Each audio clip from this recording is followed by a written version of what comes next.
Beauty parlour गएर नक्कली परेला हालेकी एक महिलाको आँखाको ज्योति गुमेको छ। सुन्दर देखिनको लागि महिलाहरू आफ्नो घरमै तयार हुन्छन् त कोही ब्यूटी पार्लरमा गएर पनि तयार हुन्छन्। तर ब्राजिलको पोर्टो बेलहोमा नक्कली परेला हालेर घर जाँदा ती महिलाको आँखाको ज्योति गुमेको हो। परेला टाँच्न प्रयोग हुने गम प्रयोग गर्न नजान्दा पनि आँखाको ज्योति गुमेको बताइएको छ।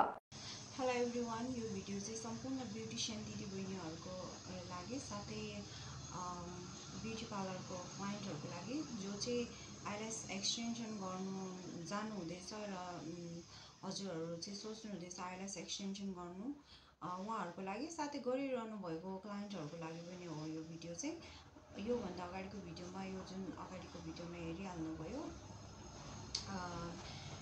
यो चाहिँ बाहिरको न्युज भए तापनि यो चाहिँ भोलि गएर हाम्रै नेपालमा हामीमा पनि हुने कुराहरू हो र मैले मेरो पार्लरमा आउनुभएको एक दुईजना क्लाइन्टहरूको समस्या पनि देखेको भएर चाहिँ यो मैले भिडियो बनाएको हो हैन। अब यो पार्लरमा चाहिँ मलाई यस्तरी लगाइदियो अनि मेरो चाहिँ पोल्ने समस्या भयो हैन। मैले चाहिँ 2 दिन पनि ल्यासेस राख्न सकिनँ, त्यसपछि रिमुभ गरिदिनु भएको थियो यो पार्लरले त्यो पार्लरले भनेर आउनु भएको कारणले गर्दाखेरि चाहिँ मैले यो भिडियो बनाएको सम्पूर्ण ब्युटिसियन दिदीबहिनीहरूको लागि साथै हजुरहरू ल्यासेस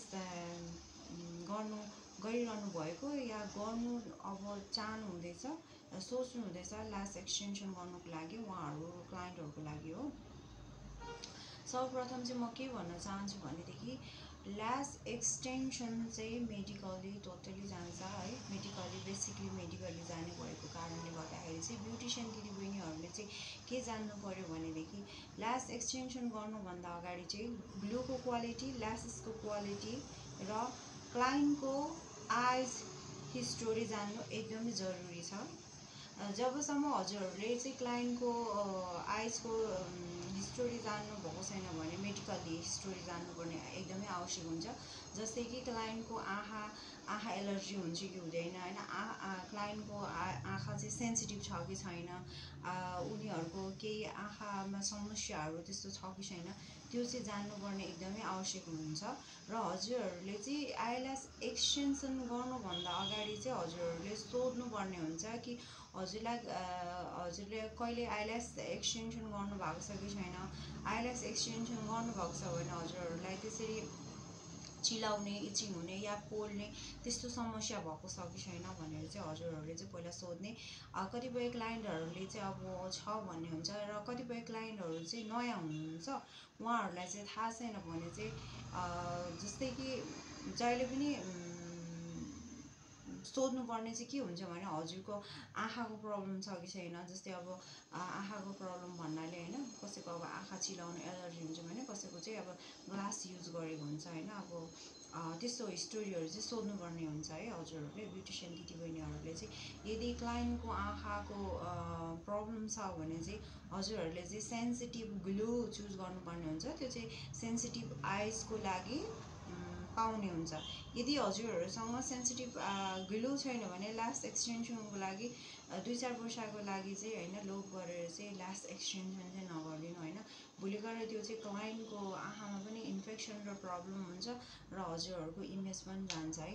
अनि अर्को कुरा चाहिँ के ध्यान दिनुपर्ने हुन्छ भने ल्यास एक्सटेन्सन गर्दाखेरि चाहिँ ब्युटिसियनहरूले के ध्यान दिनुपर्ने हुन्छ भने जहिले पनि हैन ग्लूलाई आँखाको तल भागमा चाहिँ लाउने हैन कि तलपट्टि जुन यो भाग हुन्छ नि यस्तोमा यो तल यो लाइनमा चाहिँ कहिले पनि नलाइदिनु कि जहिले पनि एक लाइन तलको यो भागलाई चाहिँ छोडेर हजुरहरूले लगाइदिनुस् र जहिले पनि ग्लू लाउने बेलामा चाहिँ अलिकति चाहिँ ल्यास छोडेरै लाउने गर्नुस्। र ग्लू जहिले पनि लाउँदाखेरि चाहिँ ल्यासमा एक्सटेन्सन गर्नुभन्दा चाहिँ जहिले पनि ल्यास लाउँदाखेरि चाहिँ अलिकति त्यो ग्लूमा जब चोबिन्छ तब चाहिँ अलिकति हजुरहरूले चाहिँ जुन हुन्छ नि हाम्रो ल्यासको लाउनलाई ग्लू चाहिँ हल्का रिमुभ गरेर त्यसपछि चाहिँ अनि मात्रै ल्यासमा एट्याच गरिदिनुस् के।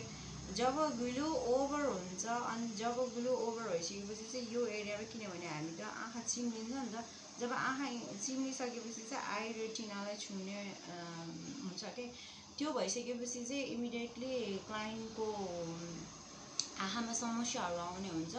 र अर्को कुरा भनेको चाहिँ हजुरहरूले जब ल्यास एक्सटेन्सन गर्नुहुन्छ अब हजुरहरू जो प्रोफेसनल हुनुहुन्छ उहाँहरूको लागि होइन, जो हजुरहरू चाहिँ प्रोफेसनल अहिले भर्खरै बिगिनियर ल्यासको भर्खर स्टार्टिङ गर्नुभएको छ उहाँहरूको लागि हो। र हजुरहरू जो प्रोफेसनली थाहा छ उहाँहरूको लागि त परेन होइन, तर हजुरहरू जो गर्दै हुनुहुन्छ होइन, हजुरहरूलाई नलेज छैन भने चाहिँ यो चाहिँ भिडियो हजुरहरूको लागि एकदमै इम्पोर्टेन्ट छ। र जब ग्लु लगाइन्छ, ग्लु चाहिँ एकदमै हजुरहरूले चाहिँ एकदमै ध्यान दिनुपर्ने हुन्छ। ग्लु चाहिँ कहिले पनि थिक बनाउनु भएन। जब थिक हुन्छ अनि यो लाइनमा तलको भागमा जब ल्यासहरू हजुरहरूले लगाइदिनुहुन्छ तब प्रब्लम हुन्छ, किनभने क्लाइन्टले आँखा बन्द गरिसकेपछि त्यो चाहिँ ग्लु चाहिँ भित्रपट्टि आउने हुन्छ कि त्यसले दुख्ने गर्छ होइन। र अर्को कुरा भनेको चाहिँ ल्यास लगाउँदाखेरि चाहिँ अर्को कुरा भनेको चाहिँ क्वालिटीको पनि धेरै नै छ र क्वालिटीहरू नै जहिले पनि युज गरिदिनु होला आफ्नो क्लाइन्टलाई।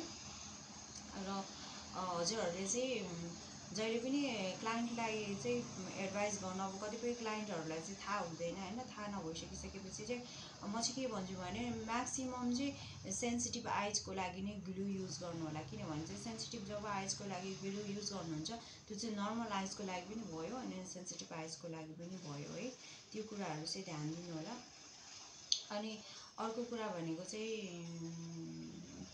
जस्तै अब होइन ब्युटिसियन दिदीबहिनीहरूको लागि चाहिँ जस्तै म चाहिँ के भन्छु भने जब उहाँहरू हजुरहरू गर्नुहुँदैछ, जब क्लाइन्टहरू चाहिँ अब अनकम्फर्टेबल सिचुएसनमा हुन्छ कि अब जब गर्दाखेरि चाहिँ होइन कहिलेकाहीँ चाहिँ अब गर्दा चाहिँ आँखाहरू खुल्ने हुन्छ कि अब क्लाइन्टहरूलाई कतिलाई त नयाँलाई थाहा हुँदैन नि त होइन, अनि उहाँहरूले चाहिँ झिमझिम गर्नुहुन्छ। त्यो सिचुएसनमा पनि हजुरहरूले चाहिँ पहिला चाहिँ क्लाइन्टहरूलाई भन्नु पऱ्यो कि आँखा चाहिँ मजाले प्रपरली बन्द गर्नुहोस् है, नखोल्नुहोस् भनेर।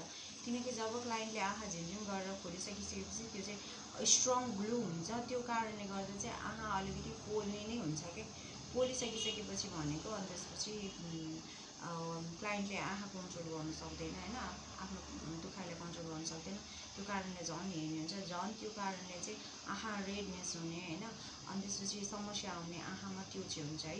अनि जब क्लाइन्टले दुखेर जब उहाँहरूको आँखाबाट आँसु आउँछ नि इमिडिएटली स्टप गरिदिनुहोस् त्यो आइजलाई अब आइल्यास एक्सटेन्सन गर्दाखेरि चाहिँ अब फ्यानहरू आइल्यास एक्सटेन्सनको एक्स्ट्रा भइहाल्छ, त्यसलाई चाहिँ छोडेर त्यो आइजलाई चाहिँ जब आँसु आएको हुन्छ नि त्यसलाई चाहिँ ड्याब गरेर टिस्युले ड्याब गरेर त्यसलाई चाहिँ छोडेर अर्कोपट्टि स्टार्ट गर्नुहोस् होइन।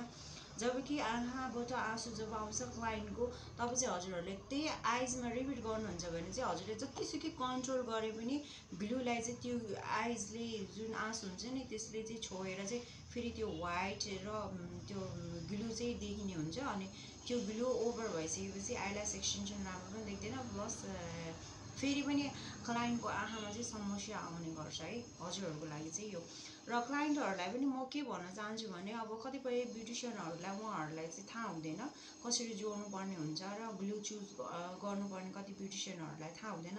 यदि हजुरहरू नयाँ हुनुहुन्छ या फेरि जानु हुँदैछ आइल्यास एक्सटेन्सन गर्न भने चाहिँ हजुरहरूले पहिला सोध्नु हजुरहरूकोमा क्वालिटी कुन क्वालिटीको छ, कस्तो क्वालिटीको ग्लु छ, के हजुरहरूकोमा सेन्सिटिभ आइजको लागि ग्लु छ या छैन, दुख्छ दुख्दैन होइन, यो सबै बुझेर चाहिँ अनि हजुरहरूले चाहिँ